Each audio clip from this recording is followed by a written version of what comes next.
لاؤ کفن اور ہاتھ دھلا دو اور چار پائی پہ لگا کر کے ان کو قبرستان کے اندر پہنچا دو.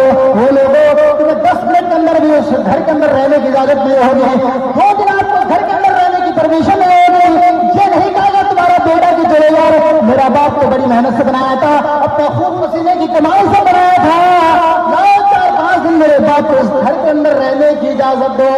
وہ لوگوں 1 منٹ آپ کو اجازت نہیں دی جائے گی.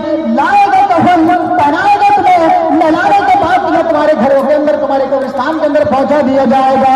وہ لوگوں آج اتنی ساری چیزیں کے سننے کے باوجود بھی, اتنی ساری چیزیں جاننے کے باوجود بھی مسلمانوں ہمارے کانوں میں اور ہمارے سروں پر جھوٹ نہیں رہتا ہے. ہم اپنے مکانات بنا لیتے ہیں, گھر کو بنا لیتے ہیں, ساری چیزیں پراپرٹیاں اکٹھی کرنے میں ساری زندگی لگا دیتے ہیں, لیکن اس اللہ کے گھر کو بنانے میں, اس اللہ کے گھر کو تعمیر کرنے میں ہمارے کانوں میں جھوٹ تک نہیں رہتا ہے.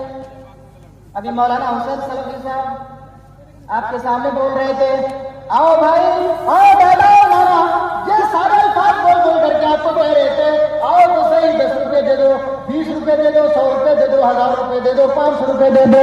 وہ لوگ تمہارے جیب سے نہیں نکلتا ہے. ارے مولوی صاحب کو ہم 500 روپے نکال کر کے دیں گے, اسٹیج پر دیں گے, 500 روپے ہمارے جیب سے نکل جائے گا. وہ لوگوں یہ پیسہ کل قیامت کے دن تمہارا کام آئے گا. یہ سارے کے سارے چیز تمہارے کام نہیں آئیں گے. یہی پیسہ جو اللہ رب العالمین کو دو گے یہی تمہارا کام آئے گا. اللہ تبارک و تعالیٰ فرماتا ہے, اے لوگوں ہمیں قرض دو, ہمیں قرض دو. اللہ کہتا ہے ہمیں قرض دو. کیا ملے گا؟ اللہ کے رسول جناب محمد رسول اللہ صلی اللہ علیہ وسلم صحابہ کرام کو لے کر کے بیٹھ کر کے قرآن کی آیتیں پڑھ رہے ہیں, قرآن کی آیتیں سنا رہے ہیں, اللہ تبارک و تعالیٰ کی آیتوں کو سنا رہے ہیں. قرآن